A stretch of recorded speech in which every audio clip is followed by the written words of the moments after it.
दोस्तों, कैसे हैं आप सब। आई होप कि आप सब बहुत बढ़िया हैं और चैनल को सब्सक्राइब जरूर करें। चलिए शुरू करते हैं। देखिए, आपको पहला प्रश्न दिख रहा है, ए एक काम को 20 दिन में कर सकता है जबकि बी वही काम 12 दिन में कर सकता है। यदि बी ने 9 दिन तक काम किया तो शेष काम ए कितने दिनों में पूरा कर लेगा। तो देखिए मित्रों, दो लोग हैं ना, ए और बी, है ना, दो लोग हैं ए और बी। जो ए है वो एक काम को कर लेता है आपका 20 दिन में, और बी जो है उसको काम कर लेता है 12 दिन में। इनका हम एलसीएम लेंगे तो आ जाएगा 60। टोटल काम जो है हमारे पास 60 है। 20 का टेबल 3 बार पड़ा, है ना, 12 का टेबल 5 बार पड़ा। इसका मतलब ये हुआ कि जो ए है वो एक दिन में 3 काम करेगा, तभी तो 60 काम 20 दिन में करेगा, है ना दोस्तों। अब देखिए, अब ए ने जो है बी ने 9 दिन तक वह काम किया। तो देखिए, बी एक दिन में 5 काम करता है तो 9 दिन तक काम किया, तो टोटल काम उसने 45 काम कंप्लीट कर लिया। 60 काम था, 45 काम कंप्लीट हो गया, 15 काम बचा। ए एक दिन में 3 काम करता है तो 15 काम कितने दिन में करेगा, 3 से भाग देंगे तो 5 दिन आ जाएगा। यानी जो ए है वो 5 दिन लगाएगा वो बाकी बचे काम को करने में। ठीक है, अब हम चलते हैं आपके दूसरे प्रश्न पर। दूसरा प्रश्न आपसे पूछा गया है कि एक अध्यापक और 3 विद्यार्थियों की औसत आयु 20 वर्ष है ना। औसत का फॉर्मूला आपको पता है। औसत का फॉर्मूला जो है आपका होता है, औसत का फॉर्मूला होता है सभी आंकड़ों का जोड़, है ना, सभी आंकड़ों का जोड़ बटे आंकड़ों की संख्या बराबर औसत। इसमें देखिए, अगर हम इस तरह से रख सकते ना कि 4 लोग हैं, आंकड़ों की संख्या, हमें आंकड़ों का जोड़ नहीं पता और औसत दिया गया है 20। 3 विद्यार्थी हैं, एक शिक्षक है, 4 लोग हो गए। तो यानी जो उनकी आयु का जोड़ होगा, 4 का गुणा इसमें 20 में होगा तो 80 हो जाएगा। इसका मतलब कि विद्यार्थियों और शिक्षक की जो आयु है उनका जो जोड़ है वो 80 है। Is that clear. एक पॉइंट क्लियर हो गया। अब आगे बढ़ते हैं। यदि तीनों विद्यार्थियों की आयु समान है, तो देखिए, अगर एक विद्यार्थी की आयु x है तो 3 विद्यार्थियों की आयु कितनी होगी, 3x, है ना। अब ये पॉइंट क्लियर हो गया आपका, क्योंकि तीनों की आयु बराबर है तो टोटल उनकी आयु 3x होगी। विद्यार्थियों और अध्यापक की आयु का अंतर 20 वर्ष है। एक विद्यार्थी और एक अध्यापक की आयु का जो अंतर है वो 20 साल है ना। उन दोनों की आयु में डिफरेंस 20 साल है। तो अध्यापक की आयु क्या होगी। तो दोस्तों, सबसे पहले आप ये देखिए, इसमें कोई भी हमको ट्रिक की यूज नहीं करना है, प्रत्येक क्वेश्चन को लॉजिक से सॉल्व करना है बस, है ना, दिमाग लगा के। आप ये बताइए कि अध्यापक की आयु, जैसे विद्यार्थी 80 है टोटल, कितनी, चारों की आयु का योग। अगर उसमें से हम विद्यार्थी की आयु को माइनस कर देंगे, तीनों विद्यार्थियों की आयु को, तो हमें जो है अध्यापक की आयु प्राप्त हो जाएगी। तो ये जो है जो इक्वेशन बनी, ये अध्यापक की आयु है। ठीक है, अब उनने क्या बोला है दूसरी में कि विद्यार्थियों की आयु और अध्यापक की आयु का अंतर जो है 20 साल है। एक विद्यार्थी की आयु x है, अध्यापक की आयु जो ऊपर दी गई है, इनका अंतर 20 है। ठीक है, तो दोस्तों देखिए, अब हम क्या करेंगे कि अगर हम अध्यापक की आयु में से एक विद्यार्थी की आयु को माइनस कर देंगे तो वो अंतर जो है 20 साल का है। ठीक है, अब इसको आप सॉल्व करिए। देखिए, 80 इस तरफ ट्रांसफर हो गए तो इधर बचा 60, इधर आ जाएगा आपका -4x बराबर 60। तो x बराबर आपके पास आ जाएगा 15। तो भैया x क्या था, x था एक विद्यार्थी की आयु। अब आप ये बताइए कि एक विद्यार्थी की जो आयु है वो कितनी है, वो है 15। ठीक है, तो 3 विद्यार्थियों की आयु कितनी हुई, अच्छा अंतर 20 है तो 15 का 20 यानी 35 हुई शिक्षक की आयु। अगर आप ऐसे भी, अगर आपको नहीं आ पा रहा है, तो एक विद्यार्थी की आयु 15 है तो तीनों विद्यार्थियों की आयु 45 हुई। टोटल हमारे पास 80 है, बाकी बचे 35 जो कौन है, शिक्षक की आयु है ना। अब हम चलते हैं अगले प्रश्न पर। अगला प्रश्न आपसे पूछा गया है कि साधारण ब्याज की कितने प्रतिशत दर से रेट निकालना है हमको। तो रेट का सूत्र है भैया कि I into 100 upon P into T. देखिए, मैं आपको बता चुका हूं, अगर रेट निकालना हो तो बाकी जो 3 चीजें होती है ना, मूलधन, दर और समय। अगर मूलधन निकालना हो तो इनको नीचे रखते हैं, दर निकालनी हो तो इनको नीचे रखते हैं, और रेट निकालना मतलब समय निकालना हो तो इन दोनों को नीचे रखते हैं। ठीक है, बस ऐसा ही कर देते हैं। अब इसमें हमें क्या निकालना है, इसमें हमें दर निकालना है। तो देखिए, आई मतलब ब्याज। अब ब्याज कितना है, अब जी बताइए। देखिए, 5 वर्ष में 700 रुपए का मिश्रधन 900 रुपए हो जाएगा। 700 रुपए का मिश्रधन, तो भैया 700 रुपए आप बैंक में जमा करेंगे, 900 हो जाएगा, मतलब 150 रुपया आपको ब्याज मिल जाएगा। क्लियर। तो ब्याज गुणे 100 बटे 5 गुणे 750, है ना, यानी 5 मतलब जो समय है और जो मूलधन है वो रख लिया हमने। इसको सॉल्व कर दीजिए, 0 से 0 कट गया, 15 5 75 और 25 चौको 100, यानी 4% जो आपकी रेट है वो आपकी आ गई है निकल के। अब है आपका 1 6 15 45 66 और 91 में अगला टर्म क्या आना चाहिए। ठीक है, तो देखिए दोस्तों, ये हमको दी गई है एक क्या सीरीज दी गई है, हमको बताना है कि जो डैश का चिन्ह है यहाँ क्या आएगा। ठीक है, अब देखिए क्या आएगा, हम ये देख लेते हैं। ठीक है, आप इसमें डिफरेंस निकालिए, इसमें कितने का डिफरेंस है, इसमें है आपका 5 का डिफरेंस, यहाँ से यहाँ तक में आपका 9 का डिफरेंस है, यहाँ से तो दिया नहीं गया, फिर यहाँ से भी नहीं अभी निकाल सकते, तो यहाँ से यहाँ का डिफरेंस है आपका 21, यहाँ से यहाँ का डिफरेंस है आपका 25 का। अब इन दोनों में डिफरेंस 4 का है, इन दोनों में डिफरेंस 4 का है, तो हमें एक जो है बात का पता पड़ गया कि जो इन दोनों में जो डिफरेंस होगा जो यहाँ पर होगा और जो यहाँ पर, वो 4 4 का डिफरेंस होगा। तो यहाँ से यहाँ तक का 4 का डिफरेंस, यहाँ से यहाँ तक का 4 का डिफरेंस, यहाँ से यहाँ तक का 4 का।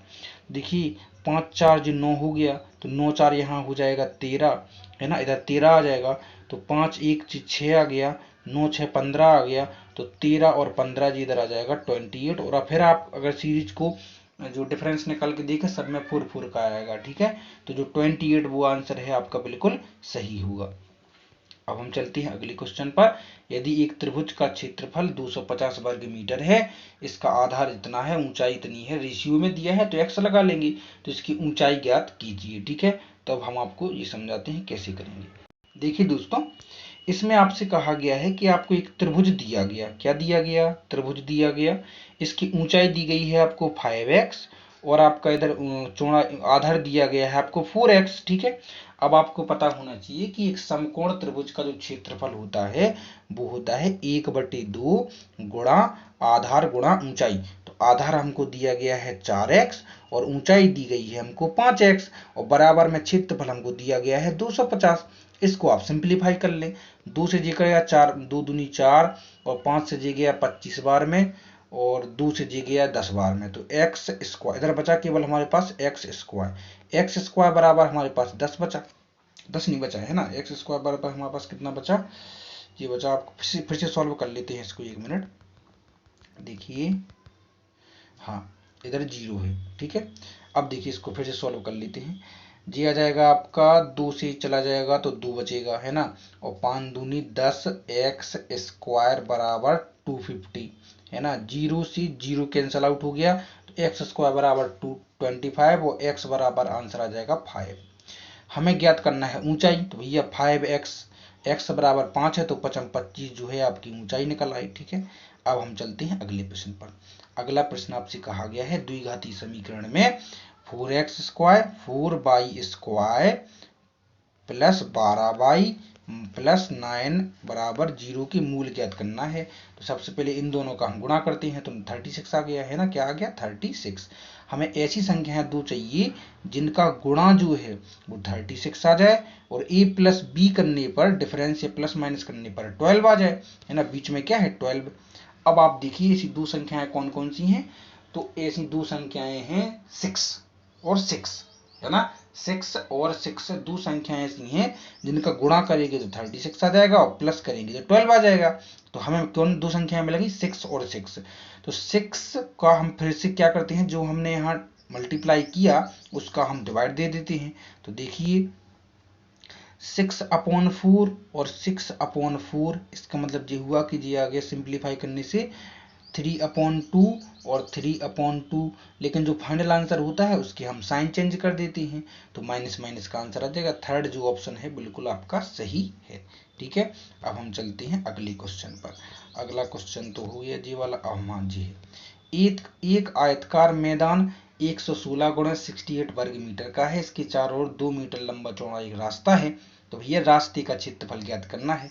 इसका जो, चलो मैं बताता हूँ। तो देखिए दोस्तों, आपके पास एक आयतकार क्या है मैदान है, जो मैंने आपकी स्क्रीन पर बना दिया है। ये जो आयतकार मैदान है इसकी चौड़ाई है 116 और लंबाई है 68। क्लियर। अब देखिए इसके चारों ओर एक और रास्ता है, एक और रास्ता बना देते हैं हम, जो चारों ओर लीजिए चारों ओर एक और रास्ता बना दिया। इसकी जो चौड़ाई है जो 2.5 है, यहाँ से यहाँ तक की, यहाँ से यहाँ तक की, और यहाँ से यहाँ से यहाँ तक की 2.5 चौड़ाई है। ठीक है, अंदर का क्षेत्रफल क्या होगा? अंदर का जो क्षेत्रफल होगा वो होगा 68 इंटू 160, 68 इंटू 160। ठीक है, तो हम लिख देते हैं आपको 116 इंटू 68। इसका जो है आंसर आपके पास आएगा कितना? इसका, क्योंकि आयत का क्षेत्रफल होता है लंबाई गुणा चौड़ाई, इसका आंसर आएगा 7888। ठीक है, अब हम क्या करते हैं, इस बाहर वाली जो बाउंड्री है इसका क्षेत्रफल निकाल लेते हैं। तो देखिए यहां से यहां तक तो है जो है 68 है, यहां से यहां तक जो है 68 है, लेकिन ये 2.5 इस तरफ भी बढ़ गया, 2.5 इस तरफ भी बढ़ गया, तो जो हो गया 5 प्लस इस तरफ भी हो गया और 5 प्लस इस तरफ भी हो गया। तो 116 में 5 प्लस करेंगे तो आ जाएगा 121। ठीक है, और 68 में 5 प्लस करेंगे तो आ जाएगा 73। इन दोनों का जोड़ जो आ जाएगा वो आ जाएगा आपका कितना? 8833 है ना, 8833। अब देखिए, अब बड़े वाले में से अगर हम छोटे वाले को माइनस कर देंगे तो केवल रोड का जो क्षेत्रफल है रास्ते का वही बचेगा।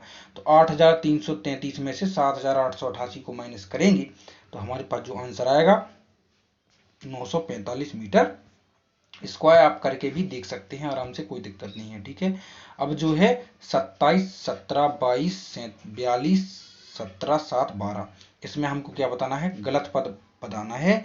तो देखिए 27, 17, 22 है ना, इसको मैं आपको लिख के बताता हूँ फिर से। तो देखिए दोस्तों, मैंने ये इधर आपके लिए बना लिया है। अब देखिए इसमें डिफरेंस देखते हैं क्या क्या है। 27 और 17 का जो डिफरेंस है वो -10 का है। कितने का? -10 का। 17 से +22 यानी +5 का डिफरेंस है। अब देखिए यहाँ से यहाँ तक में +20 का डिफरेंस हो गया, और यहाँ से यहाँ तक में भी वही। अब लेकिन यहाँ से यहाँ तक में -10 का डिफरेंस है, और यहाँ से यहाँ तक में +5 का डिफरेंस है। इसका मतलब इनमें एक संख्या जो है वो गलत है, तो वो है आपकी 42। क्यों? तो क्योंकि इधर तक तो ठीक है, 22 तक तो ठीक है, 22 के बाद इधर -10 होता तो इधर आता 12 है ना। -10 + 5 -10 + 5 -10 + 5 की सीरीज चल रही है। तो यहाँ -10 होता तो आता अपना 12। तो 12 में देखिए इधर से अगर 12 होता इधर तो -10 होता है ना, माइनस का 10 होता, और इधर फिर 12 में 5 प्लस हो जाता तो 17 आ जाता, यानी कि जो 42 है वो आपका रॉन्ग पद है। ठीक है, अब हम चलते हैं अगले क्वेश्चन पर कि निम्नलिखित भिन्नों में सबसे छोटी भिन्न ज्ञात करें। तो भैया इन भिन्नों को ज्ञात करने का फॉर्मूला मैंने बताया था क्रॉस मल्टीप्लाई से। अगर कोई दो भिन्न दे दी आपको 12/7 और अगर दे दी आपको 8/6, तो आप क्रॉस मल्टीप्लाई से कर सकते हैं। जैसे 12 × 72 और 7 × 8 = 56, तो 72 बड़ा है तो जे वाली जो भिन्न है आपकी बड़ी होगी। इसी से आप इसको सॉल्व कर सकते हैं क्रॉस मल्टीप्लाई कर करके। ए और बी एक काम को 10-25 दिन में कर सकते हैं। ए और बी एक साथ 4 दिन तक करते हैं तो कितना काम शेष रहेगा? तो भैया ए और जो दो लोग हैं ए और बी, ए जो है 10 दिन में और बी जो है 25 दिन में कर सकता है ना, इन दोनों काम को। तो एलसीएम आएगा आपका 50। जो ए है वो एक दिन में 5 काम करेगा, बी जो है एक दिन में 2 काम करेगा। टोटल कितना काम किया? 4 दिनों तक एक साथ काम किया, 4 दिनों तक है ना। तो एक दिन में 5 काम जे हो रहा है, एक दिन में 2 काम दे हो रहा, तो ए एक दिन में कर लेगा 20 काम और बी एक दिन में कर लेगा 8 काम, तो 28 काम। तो 50 में से भैया 50 में से 28 काम आपका हो जाएगा, तो बाकी बचेगा आपके पास कितना? तो ये बचेगा आपके पास 22 है ना, बाकी जो है 22 बचेगा 50 में से। तो इसको सिंप्लीफाई करके 11/25 जो है आपका आंसर आ जाएगा, इतना काम शेष बचेगा, है ना। अब हम चलते हैं अगले क्वेश्चन पर। दो ट्रेनें 300 मीटर की दूर स्थित 2 स्टेशनों से एक ही समय पर विपरीत दिशा में चलना प्रारंभ करती हैं और एक दूसरे को उनमें से एक स्टेशन से 160 किलोमीटर की दूरी पर पार करती हैं, तो उनकी गतियों का अनुपात है। भैया तो ये है आपका इधर कि एक अगर 160 किलोमीटर दूर है तो दूसरी एक कोई भी ट्रेन स्टेशन से 160 किलोमीटर की दूरी पर है। दोनों स्टेशनों के बीच की जो दूरी है वो 300 है। एक कोई ट्रेन 160 है तो दूसरी ट्रेन जो है वो 140 होगी, है ना, दूसरी ट्रेन जो है वो 140। अब ये उनकी गति का अनुपात है ना, ये उनकी जो है दूरी का अनुपात है, समझ गए वो चाल का।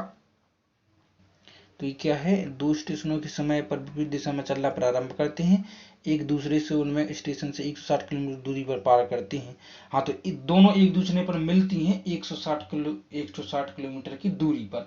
तो एक ट्रेन अगर 160 किलोमीटर है तो दूसरी 140 किलोमीटर होगी, है ना। तो उसने, अब देखिए, तो इसमें गति का अनुपात क्या होगा, तो इसमें कुछ नहीं है, केवल जो 160 है और 140 है, अगर हम इसका अनुपात निकाल दें, 0 से 0 कैंसिल आउट हो गया, 8 दो अट्ठे 16 और 2 सत्ते 14, तो यही जो है उनकी जो है चाल का अनुपात होगा 8:7। ठीक है, आई होप गाइस कि आपको समझ में आया होगा। वीडियो को लाइक और चैनल सब्सक्राइब जरूर करें।